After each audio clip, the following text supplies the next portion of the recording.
اس سے قبل ہم نے یہ ایک استثنائی قاعدہ پڑھا تھا کہ الاصل فی الابضاء التحریم،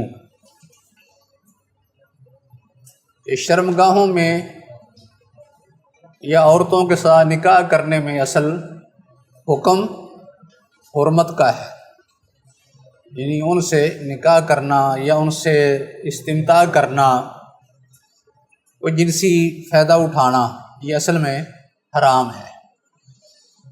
اور یہ قاعدہ پہلے قاعدے سے ایک استثنائی صورت ہے جس میں یہ بیان ہوا تھا کہ الاصل فی الاشیاء الاباحۃ،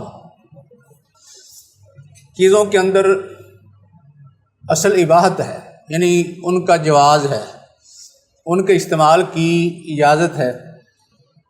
ایسے ہی عقود کے اندر اور آپس میں لین دین کی شرائط میں بھی اصل جواز اور ان کی اجازت اور ان کا صحیح ہونا، یہ قواعد کی روح سے بیان ہو چکا ہے۔ تو یہ استثنائی قاعدہ تھا کہ الاصل فی الابضاء التحریم، اس کا بیان ہم دلائل کے ساتھ کر چکے ہیں، جس کا خلاصہ یہ ہے، کیونکہ آج ہم نے کچھ آخری باتیں اس کے بارے میں ذکر کر کے ایک اور نیا قاعدہ بیان کرنا ہے جو اس سے ملتا جلتا ہے، اس کے ساتھ ہی وہ ملحق ہے۔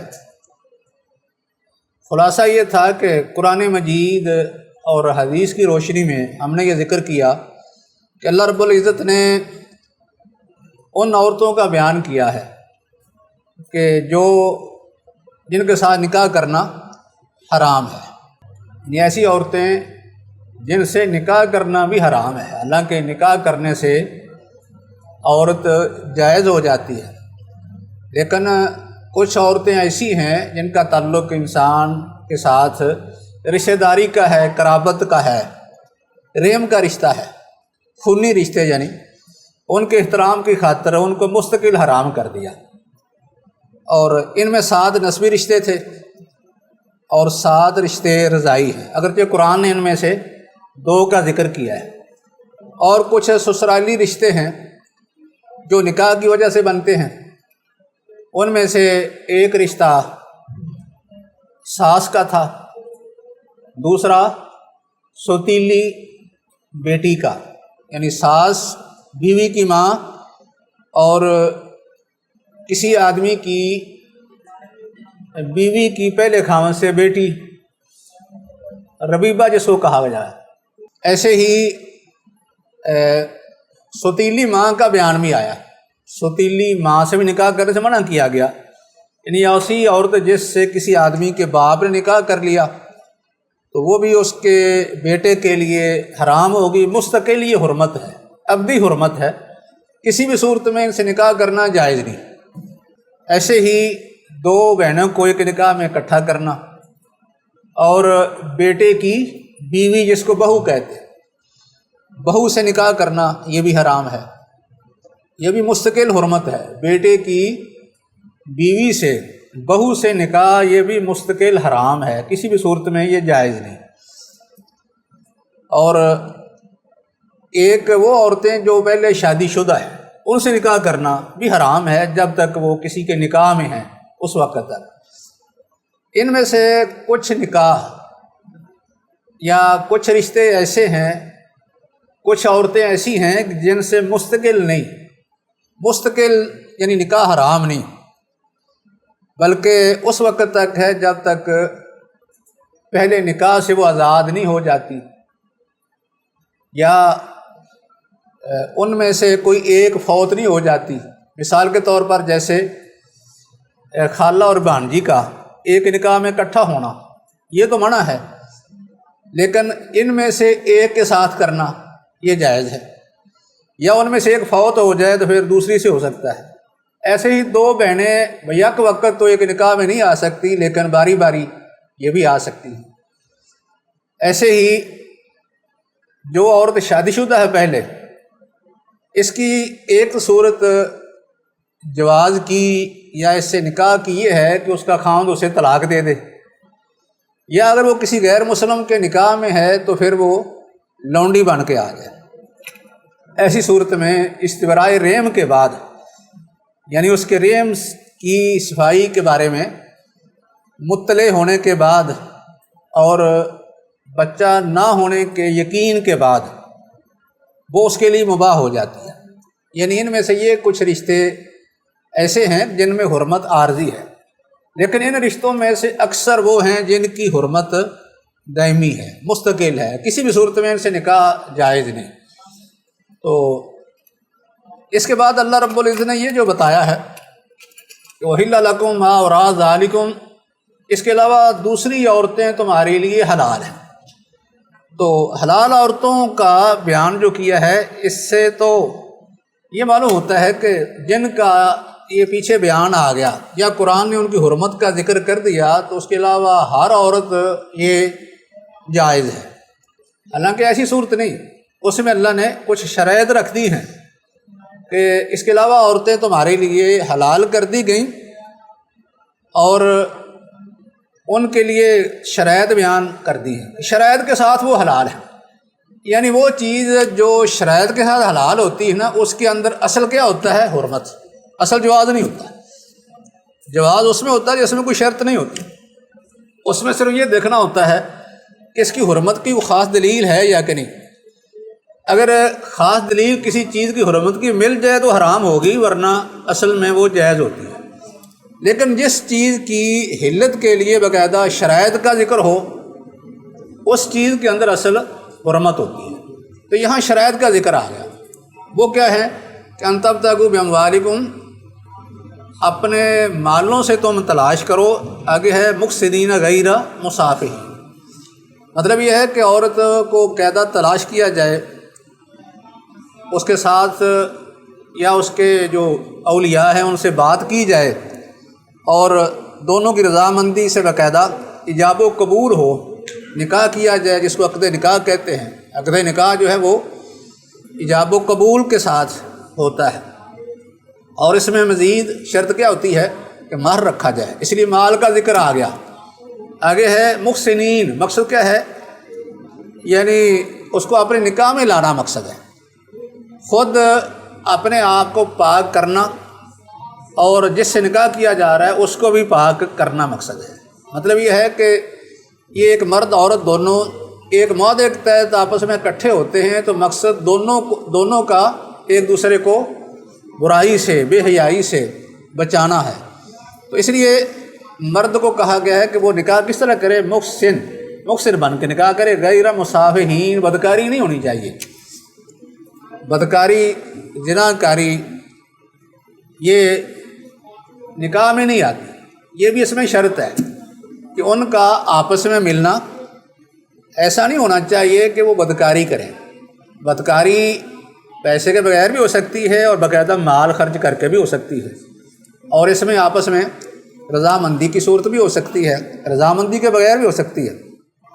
مقصد یہ ہے کہ یہ ان کا ایک دوسرے کے ساتھ برائی پر تیار ہو جانا، رضامند ہو جانا، یہ کوئی عقد نکاح نہیں آتا، عقد نکاح میں نہیں آئے گا۔ عقد نکاح جو ہے اس میں مقصد یہ ہو کہ وہ باقاعدہ اس عورت کو اپنے نکاح میں رکھنا چاہتا ہے، اس کو اپنے ساتھ اس طرح پابند کرنا چاہتا ہے کہ وہ باقاعدہ چھوڑے بغیر اس سے الگ نہیں ہو سکتی، یعنی اس کی صورت جو معروف طلاق کی ہے یا خلا کی، اس کے بغیر وہ الگ نہیں ہو سکتی، اس طرح اس کو اپنے ساتھ مستقل جوڑے رکھنا مقصد ہے۔ تو برائی کا مقصد نہ ہو، یہ یعنی کچھ شرائط ذکر کی ہے۔ باقی مزید اس کی وضاحت حدیث میں بھی آ گئی، حدیث میں باقاعدہ ایجاب و قبول کا ذکر ہے، جیسے نبی صلی اللہ علیہ وسلم نے خود نکاح کیے اور اس میں باقاعدہ یہ آپ نے اس طریقے سے ایجاب و قبول کرایا کہ میں نے فلاں عورت کا تیرے ساتھ نکاح کر دیا ہے، یعنی تجھے جو ہے یہ قبول ہے۔ باقاعدہ آپ نے ایجاب کیا، اس نے ہاں کر کے اسے قبول کیا، اور اس میں باقاعدہ مہر رکھا گیا، یعنی مہر مقرر کیا گیا، اور اس کے ساتھ ساتھ یہ بھی شرط بیان ہوگی کہ نکاح کیسے ہونا چاہیے، اس میں باقاعدہ اس کا سرپرست اور ولی ہو، ولی کے بغیر نکاح کرنے کی آپ نے اجازت نہیں دی۔ جیسا کہ حضرت عائشہ کی حدیث میں اس کی صراحت موجود ہے کہ جو بھی عورت ایما امرأۃ نکحت بدون اذن ولیھا فنکاحھا باطل باطل باطل، جو بھی عورت اپنے ولی کی اجازت کے بغیر نکاح کرتی ہے اس کا نکاح باطل ہے۔ اور ایک حدیث میں ایسی عورتوں کو بدکارہ کہا گیا ہے جو اپنے ولی کی اجازت کے بغیر نکاح کر لیتی ہے۔ تو ایسے ہی قرآن کے اندر بھی جب نکاح کا ذکر کیا اللہ رب العزت نے تو اولیاء کو خطاب کیا ہے کہ آپ ان عورتوں کے نکاح کریں، یعنی عورتوں کو مخاطب کر کے، یعنی مردوں کو اولیاء کو مخاطب کر کے عورتوں کے نکاح کا حکم دیا ہے۔ مقصد یہ ہے کہ ولی کا ہونا، کیونکہ ولی اگر ہوگا تو پھر کیا ہوا، یہ یعنی نکاح جو ہے یہ پاک دامنی کی نیت سے، باقاعدہ ایک دوسرے کے ساتھ رہنے کی نیت سے کیا جائے گا، اس میں کوئی چھپی دوستی نہیں ہوگی۔ اور ایسے ہی دو گواہ موجود ہوں، یعنی ولی کی اجازت ہو، ولی موجود ہو، معروف طریقے سے کیا جائے، باقاعدہ مہر رکھا جائے اور اس میں کسی مدت کو، کسی مہینے کو، دن کو طے نہ کیا جائے، اور اس میں گواہ بھی ہوں، تو اس طریقے سے یعنی ان شرائط کے ساتھ جو نکاح ہوگا وہ شرعی نکاح کہلائے گا۔ اگر یہ شرائط نکاح کی نہیں ہیں، مثلا ایجاب و قبول نہیں، باقاعدہ ان میں سے کسی کی رضامندی نہیں، اور مہر مقرر نہیں کیا گیا، ولی کی اجازت کے بغیر ہوا ہے، یا گواہ نہیں ہیں، تو ایسی صورت میں وہ شرعی نکاح نہیں ہوگا۔ اور جب شرعی نکاح نہیں ہے تو پھر وہ مرد اور عورت ایک دوسرے کے لیے حلال بھی نہیں ہوں گے۔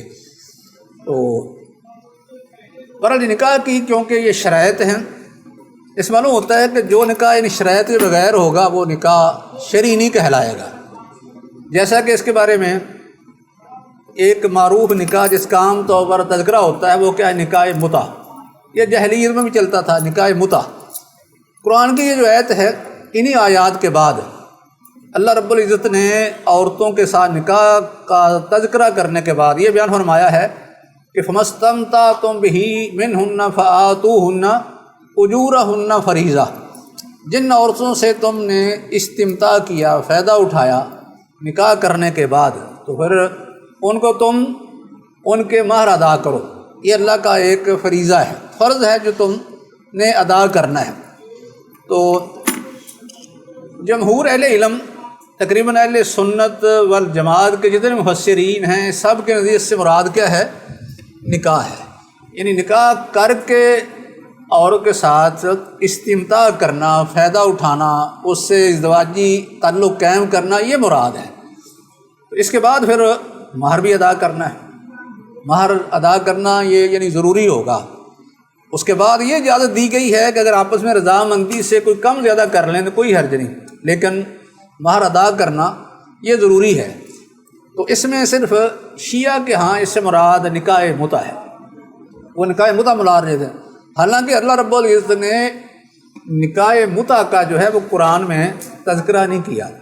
نبی اکرم صلی اللہ علیہ وسلم نے شروع میں یعنی ہجرت کے بعد، مدینہ کی طرف ہجرت کے بعد جو نکاح متع کی اجازت دی ہے، اس اجازت کی بنیاد یہ عہد ہے ہی نہیں، یہ عہد نہیں اس کی بنیاد، بلکہ یہ جو متع کی اجازت تھی وہ پہلے رسم و رواج کے مطابق تھی، کیونکہ زمانہ جاہلیت میں لوگ نکاح متع کرتے تھے، اس لیے اسی رواج کے مطابق اس کی اجازت رہی۔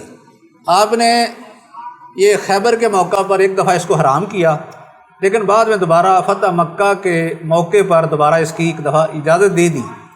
اجازت دینے کے بعد آپ نے پھر یہ اعلان کر دیا۔ حضرت صبرہ بن معبد الجہنی، ان کی یہ حدیث ہے، یہ بیان کرتے ہیں کہ فتح مکہ کے موقع پر میں نبی صلی اللہ علیہ وسلم کے ساتھ تھا، آپ نے یہ اعلان باقاعدہ کیا کہ میں نے اس سے پہلے نکاح متع کی تمہیں اجازت دی تھی، اور آج کے بعد اس کو قیامت تک کے لیے اللہ نے حرام قرار دے دیا ہے۔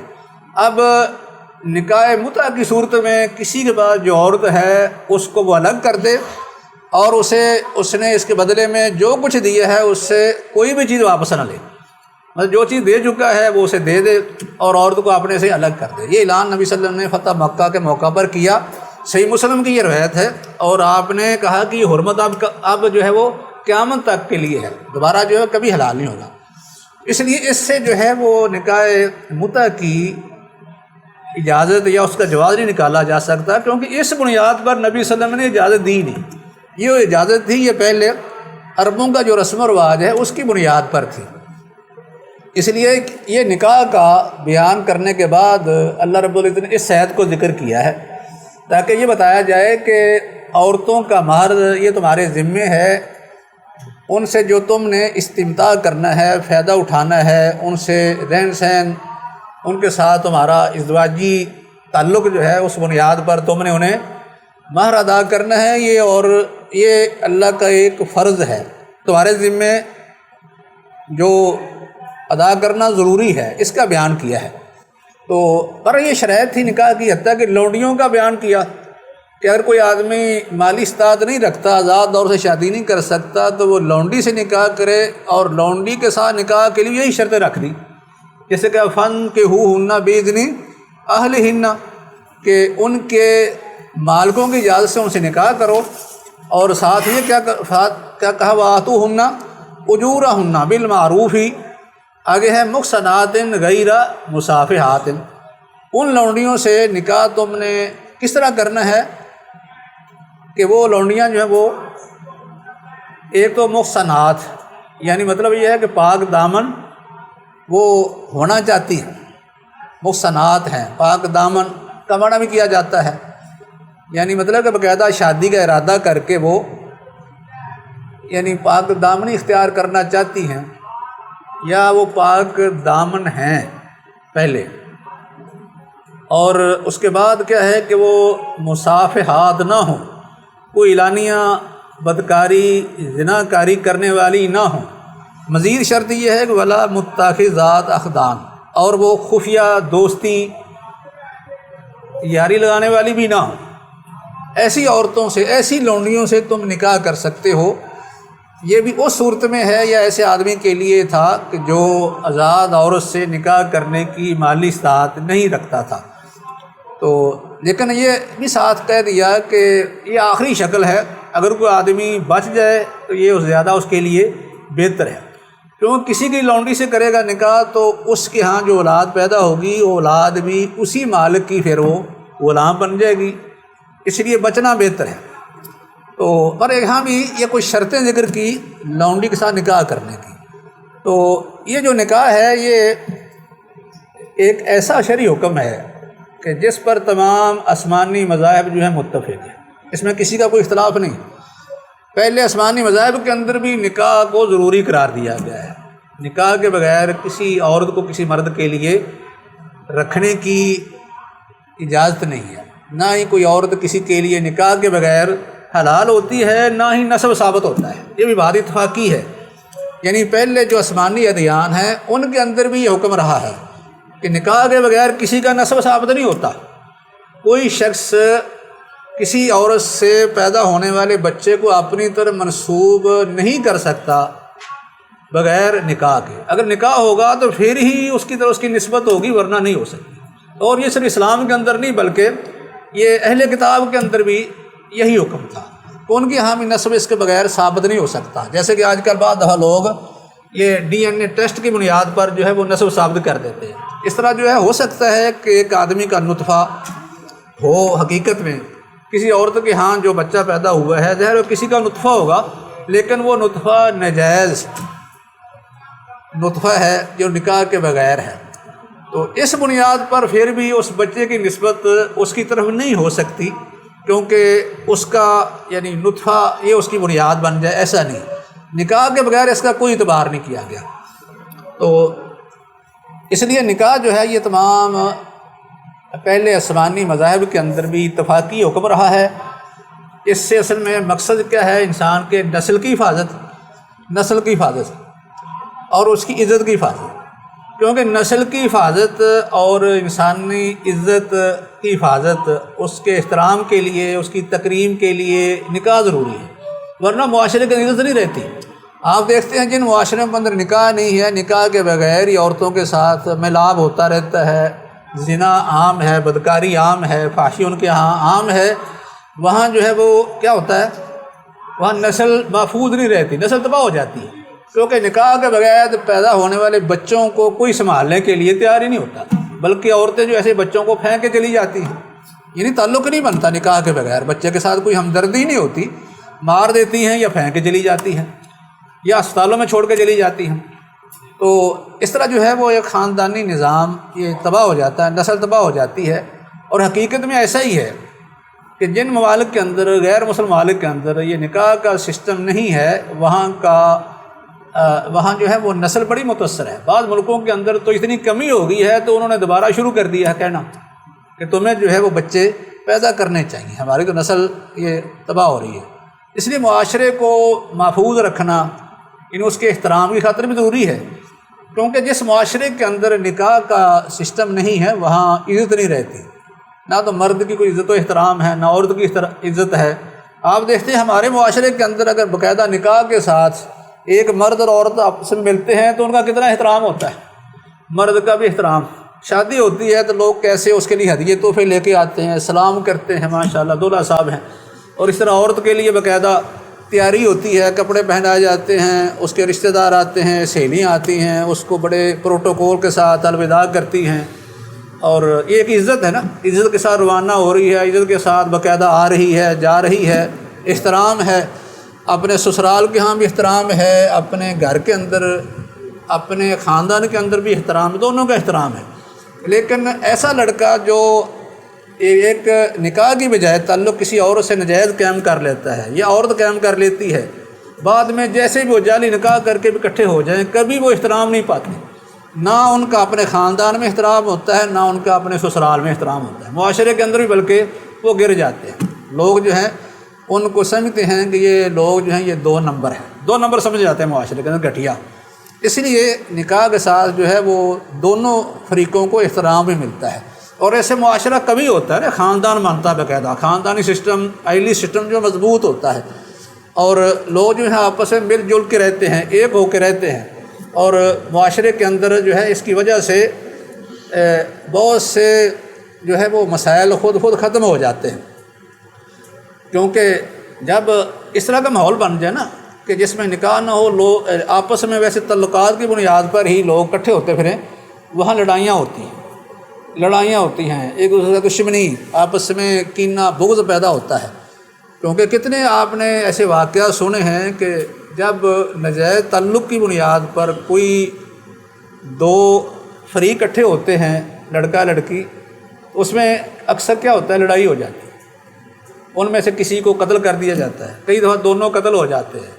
پھر ایسا ہوتا ہے کہ اگر کوئی لڑکی کسی لڑکے کے ساتھ چلی جائے تو دونوں خاندانوں کی آپس میں لڑائیاں شروع ہو جاتی ہیں۔ کسی وقت ایسا بھی ہوتا ہے کہ بدلے میں جس خاندان کی لڑکی چلی گئی وہ پھر دوسرے خاندان کی لڑکیوں کو اٹھا کر وہ بھی اپنا انتقام بدلہ لیتے ہیں۔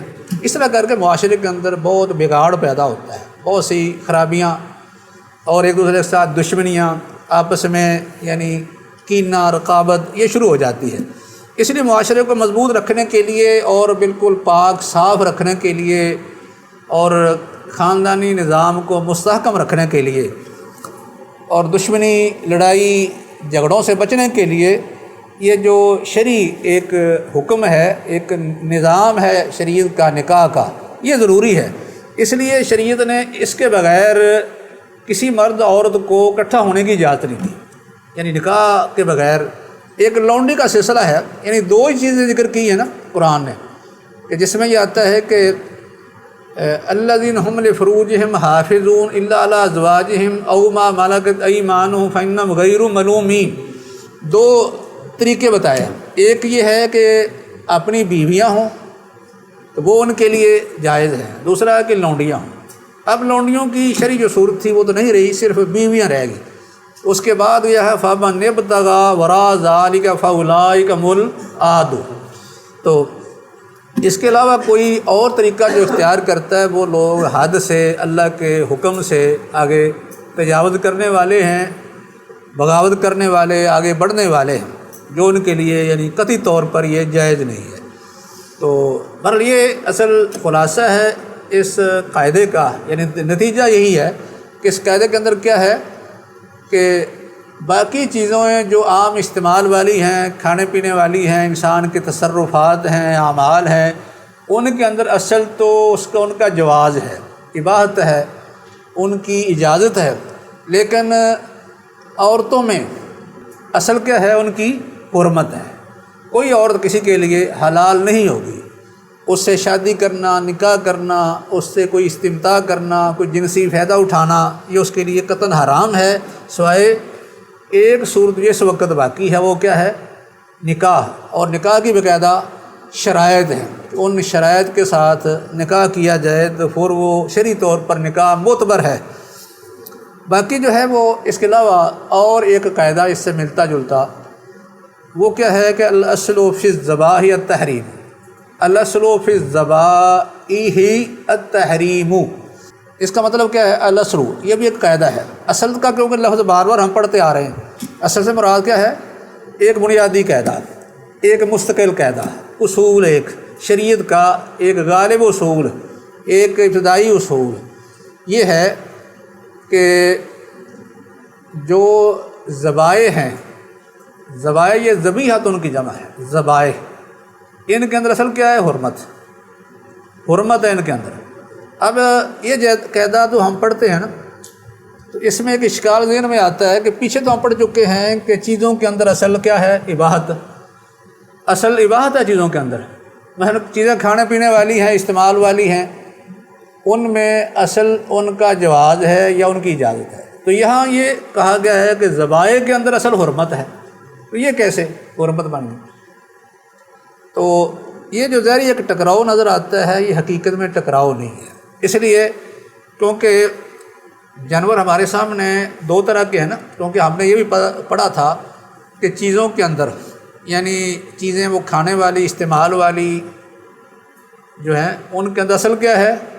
اجازت ہے ان کے اندر۔ اب جانور، کھانے والی چیزوں میں جانور بھی آتے ہیں، تو جانوروں میں اصل کیا ہے؟ حلت ہے، ان کا حلال ہونا، الا کہ ہمیں کوئی شرعی نص خاص مل جائے جو یہ بتائے کہ فلاں جانور حرام ہے۔ جیسے یہ پیچھے ہم پڑھ چکے ہیں کہ قرآن نے مثلا ذکر کیا حرمت علیکم المیتۃ والدم ولحم الخنزیر وما اہل لغیر اللہ، اس میں کچھ حرام چیزوں کا بیان آ گیا۔ حرام چیزیں یہ حرام ہیں، یعنی یہ چیزیں کون سی ہیں؟ جو کھانے پینے والی ہیں، یہ چیزیں حرام ہیں، ان کا ذکر آ گیا کہ ان کو آپ نہیں کھا سکتے۔ مثلا شراب حرام ہے، شراب کی حرمت، یہ بھی پینے والی چیز ہے، اور نشہ والی چیزیں اس میں آ جائیں گی۔ مردار حرام ہو گیا، خون حرام ہو گیا، اس طرح خنزیر کا گوشت حرام ہے، جو اللہ کے غیر کے نام پر نظر دی جائے وہ بھی حرام، یہ حرام چیزیں ذکر ہوگی۔ دوسری آیت میں بھی اسی طرح قُل لا اجد فیما اوحی الی محرما علی طاعم الا ان یکون میتۃ او دما مسفوحا او لحم خنزیر، آگے پھر وما اہل لغیر اللہ بہ، یہ چار چیزوں کا ذکر آتا ہے۔ مقصد یہ ہے کہ جو چیزیں حرام ہیں ان کا بیان آ گیا، اس کا مطلب ہے کہ ان کے علاوہ ہمارے لیے جائز ہیں۔ تو یہاں بھی یہی صورتحال ہے کہ جو جن جانوروں کو اس طرح مثلا یہ قرآن کی آیت کے علاوہ درندے حرام کر دیے گئے، کچلی والے حرام کر دیے گئے، اور پنجے سے شکار کرنے والے پرندے یہ بھی حرام کر دیے گئے، اس طرح گدھا حرام ہے، مثلا گدھے کی حرمت آ گئی، حرام ہے، تو باقی اس کے علاوہ ہمارے لیے جائز ہے۔ تو یہاں جانور جو کھانے پینے والے ہیں تو ان کے بارے میں اصول کیا نکلا کہ جن کی حرمت کا بیان آ گیا قرآن حدیث میں وہ تو حرام ہیں، لیکن جن کے بارے میں کوئی خاص نص نہیں آئی تو ان کے اندر اصل کیا ہے کہ وہ حلال ہیں۔ تو پھر یہ جو ہم پڑھ رہے ہیں کہ ذبائح کے اندر اصل حرمت ہے، وہ کیسے بنے گی؟ اصل میں یہ ہے کہ یہ ذبائح سے مراد ہے کہ وہ جانور جو ہمارے لیے حلال ہیں، وہ جب ذبح ہوا، اصل میں کیا ہوا؟ ان کی موت کے بعد یہ ساری کی ساری کیا ہیں؟ حرام ہے، الا کہ تم یہ ثابت کر دو کہ یہ شرعی طریقے کے مطابق ذبح کی گئی ہیں تو پھر تو جائز ہے، ورنہ نہیں ہوگی۔ یہ تو ذبح کیے گئے جانور ہیں یا مرنے والے جانور کے بارے میں، کہ موت کے لیے شرط کیا ہے کہ اس کی موت کیا ہے؟ شرعی طریقے کے ساتھ۔ شرعی طریقہ کیا ہے کہ آپ اس کو ذبح کریں۔ ذبح کیسے کرنا ہے؟ ذبح کے لیے بھی شرائط ہے نا۔ ایک تو یہ ہے کہ اللہ ایسا تیز ہونا چاہیے کہ جو زخم لگا دے، یہ آلے کے اندر شرط ہے۔ دوسرا یہ ہے کرنے والا جو ہے وہ مسلمان ہو، اور کرے کیسے؟ بسم اللہ اللہ اکبر پڑھ کے کرے، یعنی اللہ کا نام لے کے کرے۔ وہ اگر یہ اس طرح نہیں کرتا تو پھر بھی وہ جائز نہیں ہوگا۔ یہ بھی شرط ہوگی نا، یہ بھی شرط ہوگی۔ ایک اللہ ایسا جو چیر پھاڑ کر دے، دوسرا یہ ہے کہ کرنے والا یعنی مسلمان ہو، پھر وہ بسم اللہ اللہ اکبر پڑھ کے کرے، تو پھر یہ یعنی اس شرط کے ساتھ وہ جائز ہے۔ تو مقصد یہ ہے کہ یہ ذبح کرنے کا شرعی طریقہ اگر اختیار کرتا ہے تو پھر تو ٹھیک ہے۔ بس ان میں سے کوئی بھی جانور جن کا ذکر آیا ہے، ان میں سے کسی کو کوئی آدمی شرعی طریقے کے مطابق ذبح کر لیتا ہے تو وہ تو کھانا جائز۔ لیکن اگر آپ یہ ثابت نہیں کر سکے یا کام یہ نہیں کر سکے ذبح کرنے والا شرعی طریقے کے مطابق، تو پھر یہ سارے جانور کیا ہوں گے؟ حرام۔ اصل میں پھر ان کی کیا ہوئی؟ حرمت۔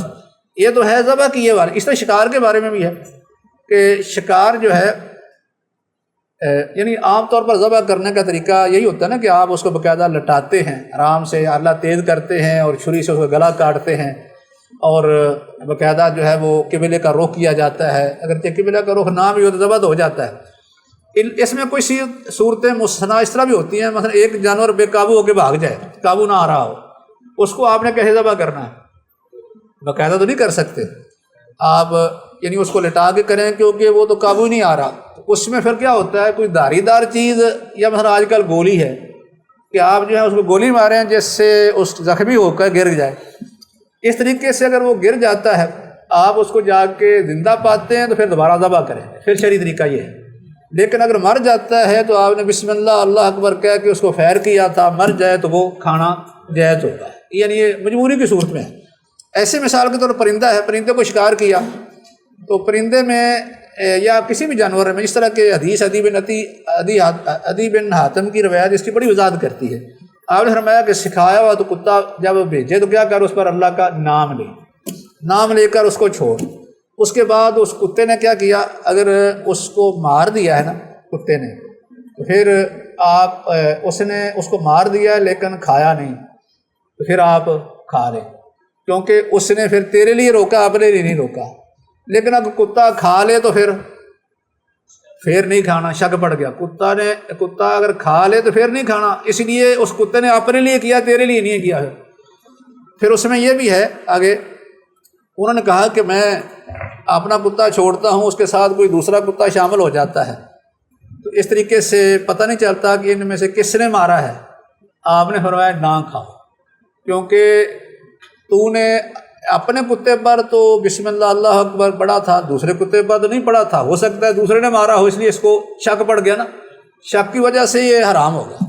اس لیے اس کی حلت کے لیے آپ کو دلیل چاہیے، دلیل دینی پڑے گی کہ واقعی یہ حلال ہے۔